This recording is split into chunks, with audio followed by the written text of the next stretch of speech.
एक मंच के लिए। हिंदी देश की आत्मा है। जब तक हम हिंदू और हिंदुस्तान की महत्ता को आत्मसात नहीं करेंगे, तब तक हिंदी कल, आज और कल को बोलने का क्या मतलब रह जाएगा। भाषा किसी भी देश में अभिव्यक्ति का सबसे सशक्त माध्यम होती है। किसी को भी इस बात से विरोध नहीं है। हिंदी इस देश में 40% से ज़्यादा भारतीयों की मातृभाषा है। आपको पता है, हिंदी को अपनाने के मामले में हमारे राज्य बिहार ने पूरे भारत को पीछे छोड़ दिया था और 81 में बिहार ने उर्दू को छोड़कर हिंदी को अपनी एकमात्र आधिकारिक भाषा बना लिया और ऐसा करने वाला वो भारत का पहला राज्य बना। हिंदी में लगभग 70,000 से ज़्यादा शब्द हैं और इसके हर शब्द का अलग मतलब होता है। वाह, क्या बात है। एक वैज्ञानिक भाषा जो अंतर्राष्ट्रीय भाषा का दर्जा पाने के लिए पूरी तरह सक्षम है। कोई शक इसमें? कोई शक, किसी को भी कोई शक नहीं।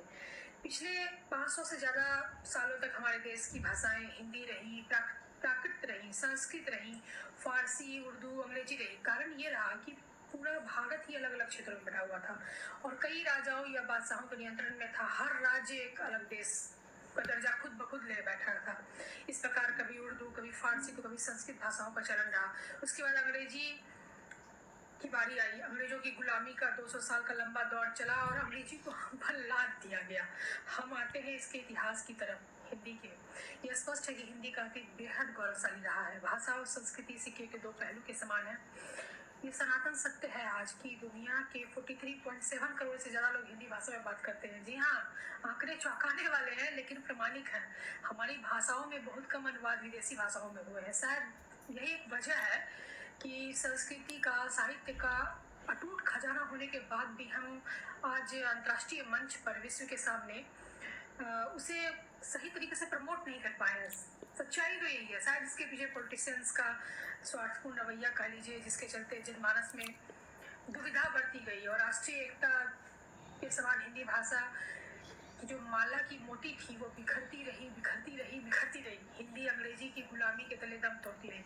गुलामी से तंग जनता ने स्वतंत्रता आंदोलन चलाया, बलिदान दिए, कई सफल प्रयास हुए, कई असफल प्रयास हुए। लास्टली स्वतंत्रता मिली और 14 सितंबर 1949 का जो दिन था वो संविधान में हिंदी राष्ट्रभाषा के रूप में चुनी गई। एक हिस्टोरिकल डे था, एक ऐतिहासिक जीत। पर सिर्फ दर्जा मिल जाने से तो काम नहीं बनेगा ना। अंग्रेजी से लिप्त लोगों को अपनी ही भाषा में काम करने में परेशानी आने लगी, सो अंग्रेजों को भी स्वीकृति दे दी गई। यही हमारे राजनेताओं से चूक हो गई है, बहुत बड़ी ब्लंडर चूक।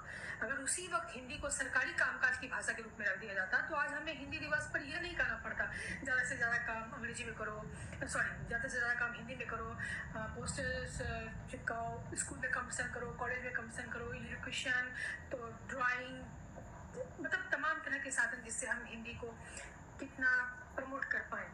सबको इतना करने की जरूरत ही नहीं पड़ती अगर ऐसा हो गया था उस वक्त। तो किसी भी देश की अपनी एक अलग राष्ट्रभाषा होती है, सरकारी कामकाज के लिए राजभाषा भी होती है, जिसके गौरव के बारे में हर आदमी सोचता है और भाषा के अस्तित्व के बारे में प्रमाण सिद्ध करने का यही जरिया भी है। ऐसा करने में हम चुके हैं। ब्रिटिश काल के जो यंत्रणा भरा दौर था, उसके आज़ादी मिलने के बाद हिंदी पत्रकारिता को फलने फूलने का अवसर मिला है। पत्रकारिता का नया दौर शुरू हुआ, हिंदी का प्रचार होना शुरू हुआ, फिर film industry I. Hindi film industry ने उस चीज़ को बहुत बढ़ावा दिया, जिसके कारण आज हिंदी आज सभी प्रांतों में घर की भाषा हो गई है। हिंदी के बलबूते ही फिल्में सिर्फ मनोरंजन का साधन नहीं रहकर जीवन का अभिन्न अंग बन गई है। आज ऋतिक रोशन बोलिए या शाहरुख खान बोलिए, सलमान खान बोलिए, इनकी व्यक्तिगत निजी जिंदगी में क्या हो रहा है ये हमारे टेबल टॉक का विषय हो गया और ये हिंदी ने कर दिखाया है बहुत जादुई तरीके से। जी हाँ, मेरे देश में आज हिंदी को जहाँ होना चाहिए था वो वहाँ नहीं है। सच है। सबसे बड़ा इसका जो वजह है वो है इसे रोजगार की भाषा नहीं बनने दिया गया है।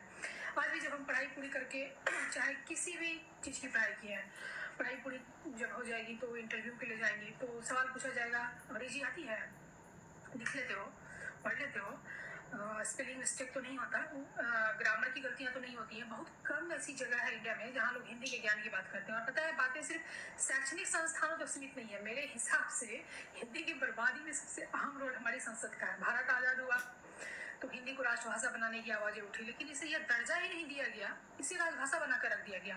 राजभाषा अधिनियम की धारा 3 के अंदर ये कहा गया कि सभी सरकारी दस्तावेज और निर्णय अंग्रेजी में लिखे जाएंगे, जबकि होना ये चाहिए था उल्टा। और ये कहा गया कि उसे हिंदी में अनुवादित किया जाएगा, लेकिन इसका उल्टा होना था। सरकारी आदेश और कानून हिंदी में लिखे जाने चाहिए थे और जरूरत होती तो उन्हें अंग्रेजी में बदला जाता। संसद में हर काम दोनों भाषाओं में होता है। सर्वोच्च न्यायालयों का निष्कर्ष भी इंग्लिश में आता है। जब देश की आधिकारिक भाषा का ये हाल है तो हम अब क्या कर सकते हैं बोलिए।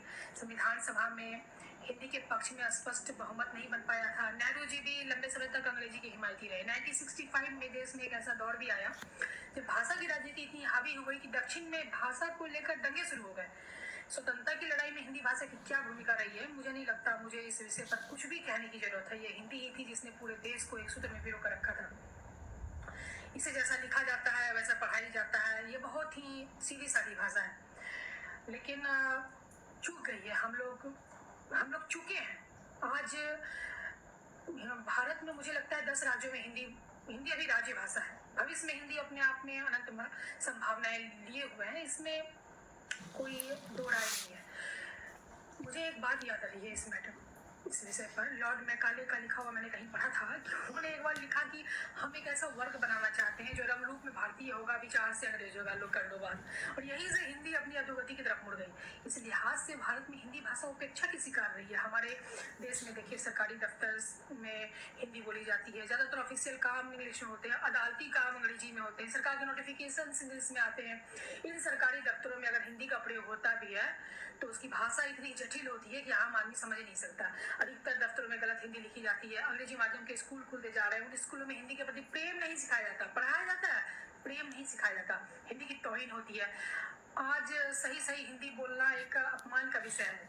कॉमिक कैरेक्टर हो जाता है अगर कोई बंदा शुद्ध हिंदी बोल ले तो। वाह, स्कूलों में अंग्रेजी बोलना सम्मान की बात मानी जा रही है। ये तो है निगेटिव बात।